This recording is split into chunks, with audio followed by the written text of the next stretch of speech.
जय ज्योति, जय ज्योति, जय ज्योति। हिंदवी स्वराज्याचे सरसंस्थापक छत्रपती शिवरायांना मानाचा मुजरा करतो। भारतीय राज्यघटनेचे शिल्पकार भारतरत्न डॉक्टर बाबासाहेब आंबेडकर यांना मानवंदना अर्पित करतो। या भारतातील आद्य समाज सुधारक आणि ज्यांचा उल्लेख युग प्रवर्तक म्हणून आपण करू शकतो असे आदरणीय महात्मा ज्योतिबा फुले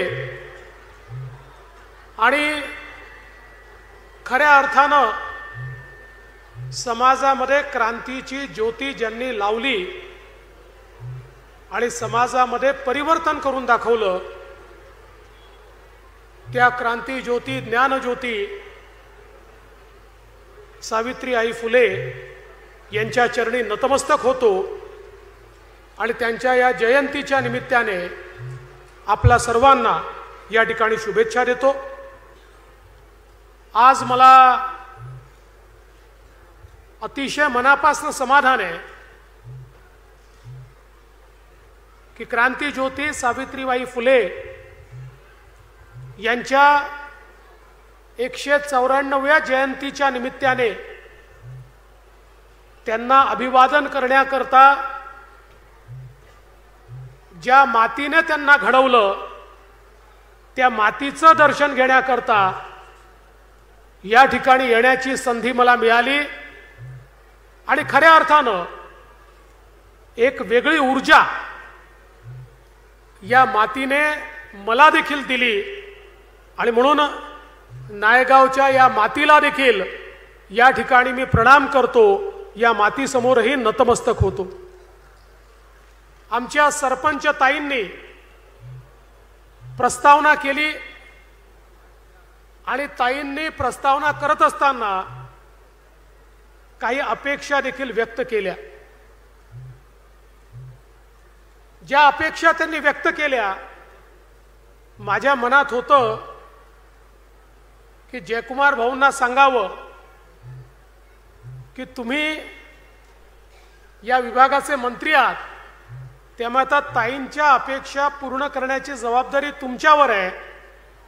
पण मी सांगायच्या आधीच जयकुमार भाऊंनी माझ्या मनातलं ओळखलं आणि या ठिकाणी सांगितलं की आमच्या सरपंच ताईंना पुढच्या कार्यक्रमामध्ये या मागण्या कराव्या लागणार नाहीत, त्या मागण्या निश्चितपणे या ठिकाणी पूर्ण होतील। खरं तर भुजबळ साहेबांनी नायगावच्या या विकासाचा इतिहास सांगितला। दुर्दैवाने इतकं महत्त्वाचं पवित्र स्थान हे दुर्लक्षित राहिलं होतं, कुठेतरी खंडित होत होतं आणि भुजबळ साहेबांच्या ते लक्षात आल्यानंतर त्याचं पुनर्निर्माण झालं पाहिजे, रिस्टोरेशन झालं पाहिजे, हा प्रयत्न त्यांनी सुरू केला। आणि भुजबळ साहेब, तुम्ही शेर म्हटला म्हणून मी शेर म्हणतो तुमच्याकरता, मैं अकेला ही चला था जानिबे मंजिल मगर लोग आते गए कारवा बनता गया।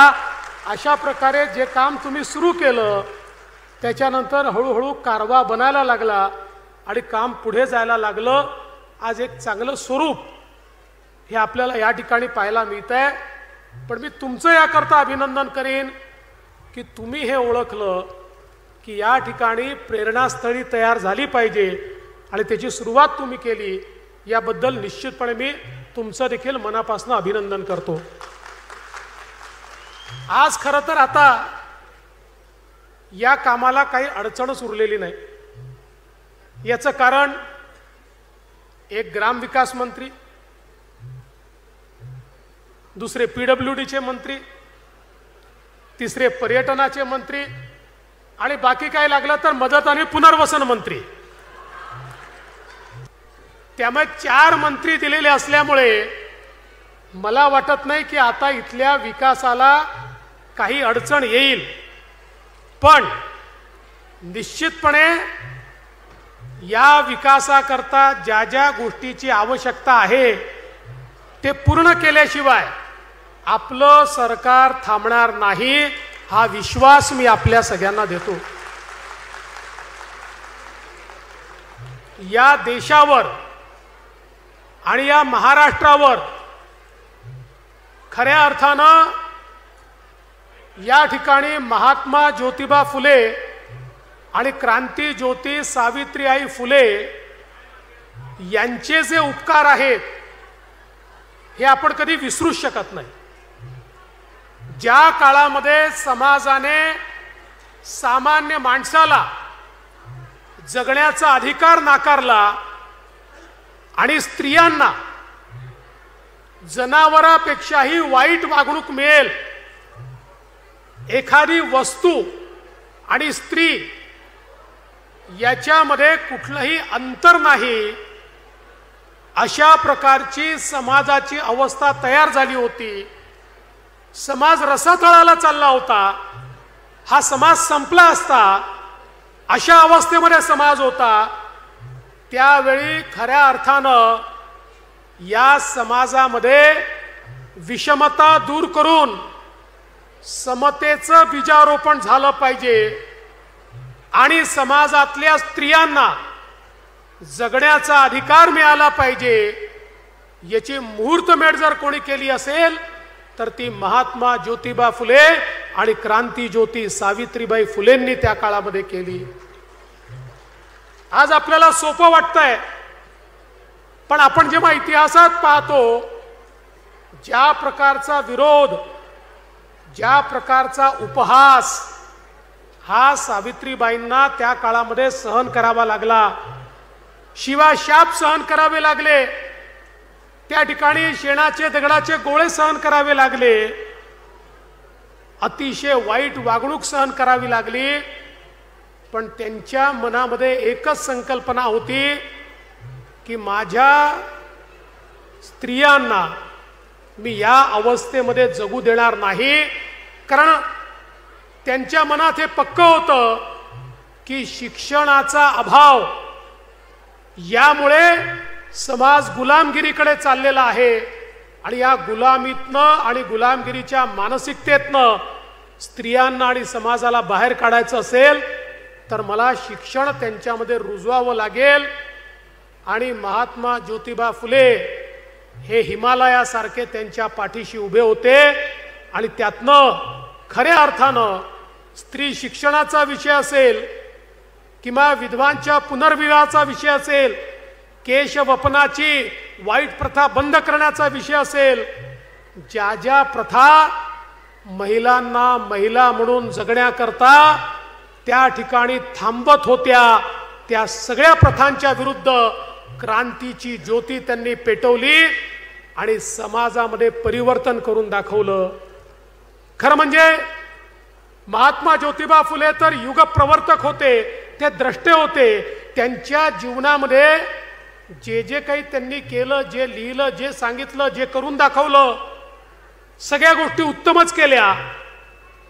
पण हे सगळं करत असताना एक गोष्ट जी त्यांच्याकडनं शिकण्यासारखी आहे, ज्यावेळी त्यांना विचारलं की आपण सावित्रीबाईंच्या मागे उभा होतात म्हणून सावित्रीबाई हे करू शकल्यात, त्यावेळी महात्मा ज्योतिबा फुले म्हणाले हे खरं नाही आहे. अनेक चळवळी अशा आहेत की ज्या चळवळींमध्ये सावित्रीबाई माझ्या पुढे होत्या, त्यांच्या पाठीशी मी होतो, त्यांच्यामुळे त्या चळवळी मी करू शकलो. किंबहुना माझंही नेतृत्व त्या चळवळींमध्ये हे सावित्रीबाईंनी केलं, हे सांगण्याचं धारिष्ठ देखील महात्मा ज्योतिबा फुलेंमध्ये होतं. आणि म्हणूनच यांचं जे चरित्र आहे ते आपल्याला प्रेरणा देणार आहे. आज खरं म्हणजे कोणीही एका भाषणामध्ये, एका कार्यक्रमामध्ये त्यांनी केलेल्या कार्याचा गौरव करू शकत नाही. पण जी थोर माणसं असतात, जी युगप्रवर्तक असतात, त्यांचं कार्य कधी संपत नसतं. ते त्या त्या काळानुसार ते कार्य लोकांमध्ये रुजवत राहायचं असतं.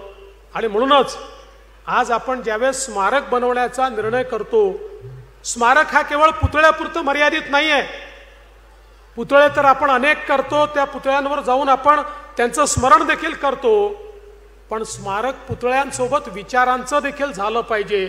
आणि म्हणून जी संकल्पना या ठिकाणी मांडण्यात आली, आमच्या सरपंच ताईंनी सांगितलं, जयकुमार भाऊंनी सांगितलं, भुजबळ साहेबांनी सांगितलं, सगळ्या आपल्या मंत्र्यांनी सांगितलं. मागच्या काळामध्ये आमचे सहकारी राज्याचे उपमुख्यमंत्री आणि तत्कालीन मुख्यमंत्री माननीय एकनाथराव शिंदेजी या ठिकाणी आले होते आणि त्यांनी आम्ही या ठिकाणी स्मारक करू अशी घोषणा केली होती. त्यानिमित्ताने आता आराखडा तयार झाला. या आराखड्याचं सादरीकरण आत्ताच आमच्या पुढे झालेलं आहे आणि मी आपल्याला या निमित्ताने शब्द देतो की निश्चितपणे हे जे स्मारक आपल्याला करायचं आहे, जे केवळ त्यांच्या प्रतिमेपुरतं मर्यादित नाही, त्यांचा विचार रुजवून स्वयंपूर्ण महिला तयार करायच्या, आपल्या पायावर उभ्या राहणाऱ्या महिला तयार करायच्या, अशा प्रकारचं जे स्मारक आहे ते या ठिकाणी आम्ही पूर्ण करून दाखवू. आणि सगळ्यात महत्त्वाचं काय आहे तर बघा, बरोबर 5 वर्षांनी क्रांतीज्योती सावित्रीबाई फुलेंची द्विशताब्दी सुरू होईल. त्या द्विशताब्दीपूर्वी हे स्मारक तयार ठेवलं पाहिजे. जिल्हाधिकारी, तुम्हाला मी जबाबदारी देतो, यातलं पहिलं काम जमिनीचं अधिग्रहण करणं. ही 10 एकर जमीन अधिग्रहित करण्याकरता तात्काळ कारवाई सुरू करा. त्याला जे काही पैसे लागतील ते तात्काळ आम्ही देऊ. मी असेल, शिंदेसाहेब असतील, अजितदादा असतील, याकरता पैशाची कमतरता आम्ही कुठेही पडू देणार नाही. त्यामुळे त्याची सुरुवात पहिल्यांदा तिथनं करा. बघा, 5 वर्षांनी 2 गोष्टी होणार. एकीकडे क्रांतीज्योती सावित्रीबाई फुले यांची द्विशताब्दी सुरू होणार आणि त्याच वेळी देशाच्या लोकसभेमध्ये आणि देशाच्या विधानसभेमध्ये महिला लोकप्रतिनिधींना आरक्षण मिळाल्यामुळे 33% महिला या खासदार होतील आणि या आमदार देखील होतील. त्यामुळे हळूहळू सावित्री आईंच्या नेतृत्वामध्ये आपल्या देशातही महिला राज्य येण्याकडे आपण सगळे वाटचाल करतो. याबद्दल मला अतिशय आनंद आहे.